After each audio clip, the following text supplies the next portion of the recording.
तो आइए आज के इस सेशन में हम लोग देखने वाले हैं अपने मैथिली से संबंधित, क्योंकि इसका एग्जाम पहले कभी नहीं हुआ है, इसलिए मैंने यहाँ पर प्रीवियस ईयर ना लिखकर मॉडल सेट लिखा है। अगर आप मार्केट में भी जाएंगे तो आपको मॉडल सेट ही मिलेगा, क्योंकि इसका एग्जाम आज तक हुआ नहीं।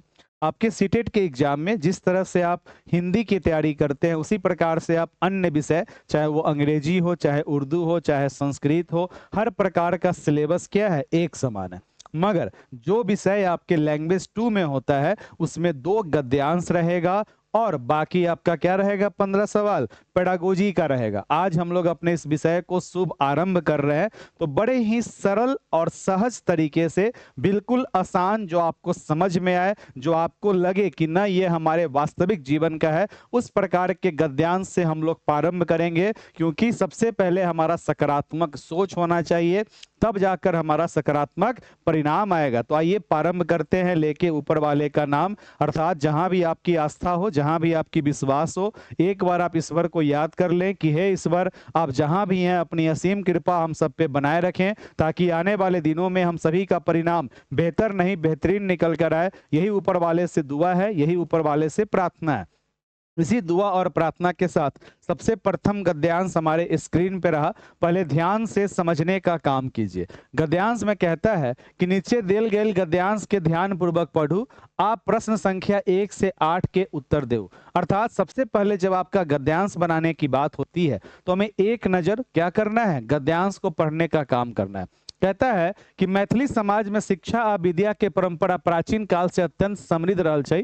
मिथिला के प्राचीन काल से शास्त्र आ दर्शन के केंद्र मानल गेल छै। राजा जनक के दरबार हो आ ऋषि मुनि सबके आश्रम, सब ठाम ज्ञान के दीप प्रज्वलित रहे छै। मैथिली भाषा केवल एकटा भाषा नहीं बल्कि ई एकटा संस्कृति, सभ्यता, गौरवशाली इतिहास के प्रतीक छै। आजू के समय में मैथिली भाषा के संविधान के 8वीं अनुसूची में स्थान भेटल असे ओकर महत्व आ बढ़ गेल छै। प्राथमिक शिक्षा मातृभाषा में भेटला से बच्चा के मानसिक आ बौद्धिक विकास तीव्र गति से होय छै। तही लेल प्रारंभिक विद्यालय में मातृभाषा प्रयोग अनिवार्य मानल गेल छै। अर्थात हम लोगों ने क्या किया, चंद मिनट में अपने इस गद्यांश को पढ़ने का काम किया। अब इस गद्यांश के आधार पे हम लोग अपने प्रश्न को क्या करेंगे, बनाने का काम करेंगे। तो आइए प्रश्न संख्या 1 आपके स्क्रीन पे है और यहां से हम लोग पर्दा को हटाने का काम करते हैं।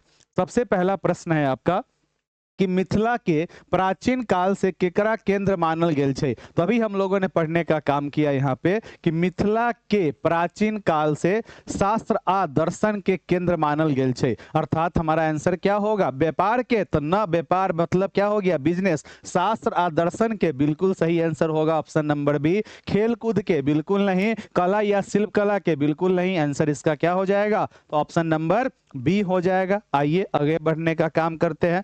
अगला प्रश्न आपके स्क्रीन पे, प्रश्न संख्या 2 आपके स्क्रीन पे कहता है कि मैथिली भाषा के भारतीय संविधान के कौन अनुसूची में स्थान भेटल छै। अर्थात अभी अभी हम लोगों ने पढ़ने का काम किया कि मैथिली भाषा के भारतीय संविधान, देखिए एक चीज और ध्यान में रखिएगा, आपको अपना बुद्धि विवेक नहीं लगाना है, जो संविधान, जो आपका ये गद्यांश कहेगा उसी भाषा पे आपको लेकर चलना है। इसीलिए अगर आप लोग अपने इस गद्यांश में बात करेंगे तो यहाँ पर कहाँ पे लिखा हुआ है, तो लिखा हुआ है कि मैथिली भाषा के संविधान के 8वीं अनुसूची में स्थान भेटल छै।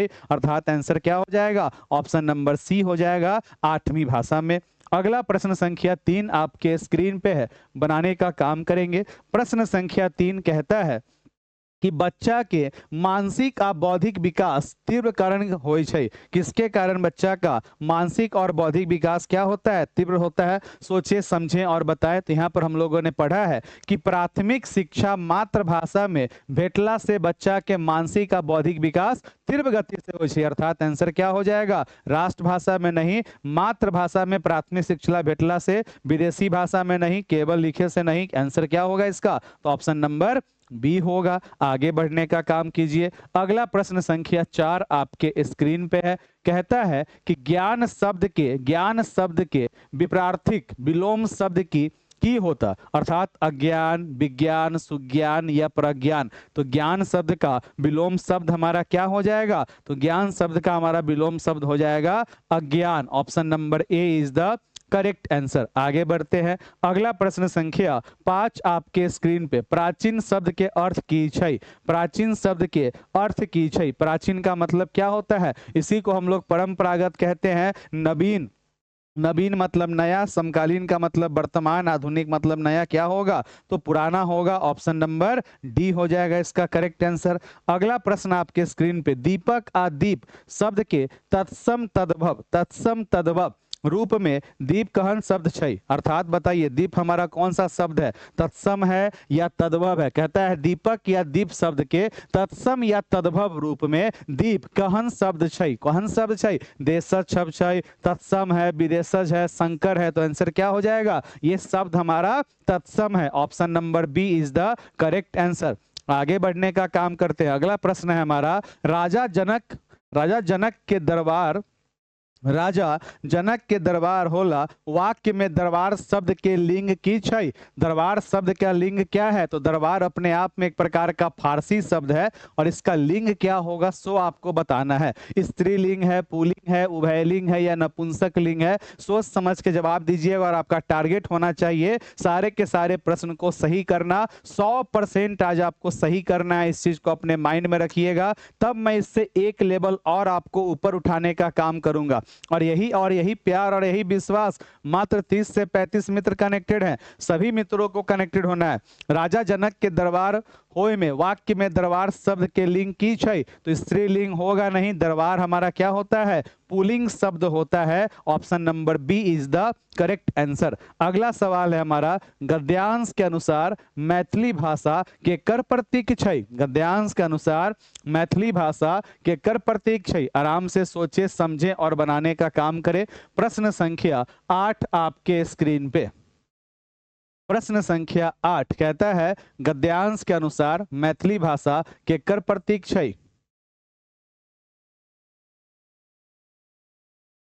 सोचिए समझिए और बताने का काम कीजिए। प्रश्न संख्या 8 आपके स्क्रीन पे, यहाँ पर पढ़िएगा तो आएगा, मैथिली भाषा केवल एकटा भाषा नहीं, अर्थात मैथिली सिर्फ हमारा एक भाषा नहीं है, बल्कि ई एकटा संस्कृति, सभ्यता और गौरवशाली इतिहास के प्रतीक छै। अर्थात ये हमारा क्या है? संस्कृति है और सभ्यता है। प्रश्न संख्या 8 का आंसर क्या हो जाएगा? तो ऑप्शन नंबर ए हो जाएगा। आशा है, उम्मीद है 8 में 8 आप लोगों ने सही बनाने का काम किया होगा। अगला गद्यांश है, कहता है नीचे देल गद्यांश के ध्यान पूर्वक पढ़ू आ प्रश्न संख्या 9 से 15 तक के उत्तर देबू। अर्थात कहता है कि पुस्तकालय ज्ञान के भंडार होय छै। ई स्थान केवल पुस्तक रखे के घर न, बल्कि विद्यार्थी या शोधकर्ता लेल विचार आ चिंतन के दिशा देवा के पावन छै। पुस्तकालय में विभिन्न विद्या सभा, साहित्य, विज्ञान, इतिहास, दर्शन आ समाज शास्त्र के पुस्तक उपलब्ध रहे छै। शांत वातावरण में वैसे के स्व अध्याय करय से एकाग्रता बढ़े छै, सोचे के क्षमता व्यापक हो छै। आधुनिक समय में ई लाइब्रेरी के प्रचलन बढ़ल छै, जेकरा से घर बैसले लाखों पुस्तक इंटरनेट पर उपलब्ध भए जाय छै। मुद्दा भौतिक पुस्तक के पन्ना उल्टे के पढ़े के जे आनंद छै, जो वो डिजिटल माध्यम में पूरी तरह न भेटे छै। पुस्तकालय के समृद्ध बनावे के नियमित रूप से ओकर उपयोग करे के समाज बौद्धिक विकास के प्रतीक छै।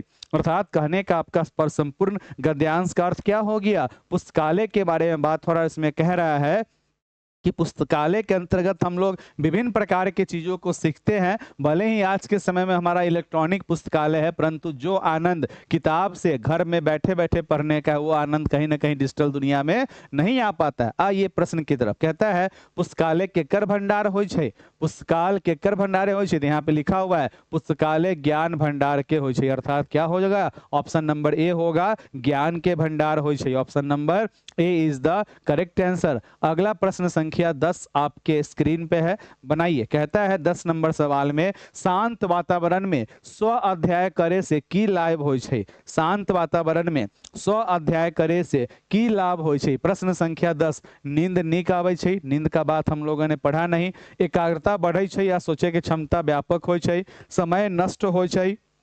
आँखी खराब हो छै, क्या होगा आंसर इसका? ऑप्शन नंबर बी होगा। एकाग्रता बढ़े छै या सोचे क्षमता भी व्यापक हो छै। एकाग्रता मतलब ध्यान केंद्रित करना, ठीक है, और सोचने का क्षमता क्या होगा हमारा? विस्तृत होगा। अगला प्रश्न संख्या 11 नंबर आपके स्क्रीन पे कहता है कि ई लाइब्रेरी, क्या कहता है? ई लाइब्रेरी से के सुविधा भेटे छै। ई लाइब्रेरी से कौन सा सुविधा मिलता है? पुस्तक मुफ्त भेटे छै, विद्यालय जाए बंद हो जाए छै, पढ़े के आवश्यकता नहीं छै, घर बैसले इंटरनेट पर लाखों पुस्तक उपलब्ध हो जाए छै। यहाँ पर हम लोगों ने पढ़ने का काम किया था ई लाइब्रेरी के बारे में। क्या कहता है? आधुनिक समय में ई लाइब्रेरी के प्रचलन बढ़ल छै, जेकरा से घर बैसले लाखों पुस्तक इंटरनेट पर उपलब्ध हो जाए छै। अर्थात घर बैसले इंटरनेट पे लाखों पुस्तक उपलब्ध हो जाए छै। Option number D is the correct answer. अगला सवाल संख्या 12, सवाल संख्या 12 आपके स्क्रीन पे कहता है कि समाज के बौद्धिक विकास के प्रतीक की छै।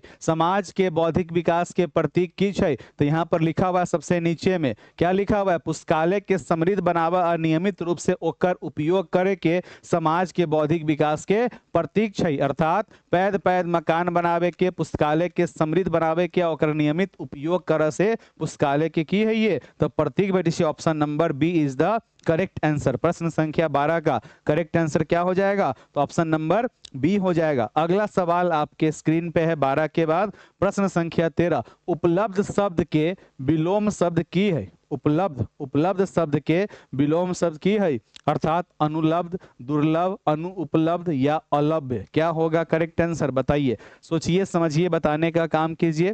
थोड़ा सा अगर वीडियो रुका होगा तो इंटरनेट का इशू होगा, वो स्वतः क्या हो जाएगा आपका? ठीक हो जाएगा, चिंता नहीं करना है। आज भर आप लोग आराम कर लीजिए। आज आपका एग्जाम समाप्त हुआ है, मेरे जीवन में तो आराम नहीं है, परंतु आप लोग आज भर थोड़ा सा आराम कर लीजिए। उसके बाद अपने पढ़ाई को क्या कीजिएगा? प्रारंभ करने का काम कीजिएगा। पर ध्यान रखिए कि आराम से कुछ प्राप्त नहीं होगा, मेहनत करने से प्राप्त होगा। इस चीज को भी अपने संज्ञान में रखने का काम कीजिएगा।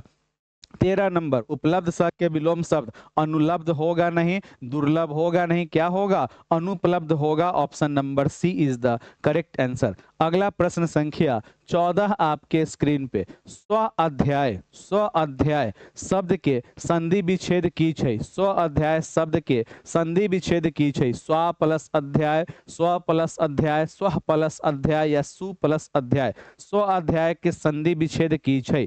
स्व अध्याय के संधि विच्छेद की छै? सोचिए समझिए और बताने का काम कीजिए। स्व अध्याय के, स्व अर्थात यहाँ पर स्व के बाद अ का मात्रा है, तो इसका आंसर क्या होगा? स्व प्लस अध्याय होगा, क्योंकि यहाँ पे अ से क्या हो गया? अ का मात्रा, स्व नहीं होगा। स्व में विसर्ग की मात्रा आ गई तो स्व नहीं होगा। Option number B is the correct answer, स्व प्लस अध्याय होगा। 14 का करेक्ट आंसर क्या हो जाएगा? स्व प्लस अध्याय। प्रश्न संख्या 14 के बाद प्रश्न संख्या 15 आपके स्क्रीन पे, आनंद शब्द के परिवाची शब्द कौन छै? आनंद शब्द के, आनंद शब्द के परिवाची शब्द कौन छै? यहाँ के अपना कॉपी पर आंसर लिखे के बाद बोले के नहीं। आनंद शब्द के परिवाची शब्द कौन छै? प्रश्न संख्या 15, हर्ष, दुख, शोक, कष्ट।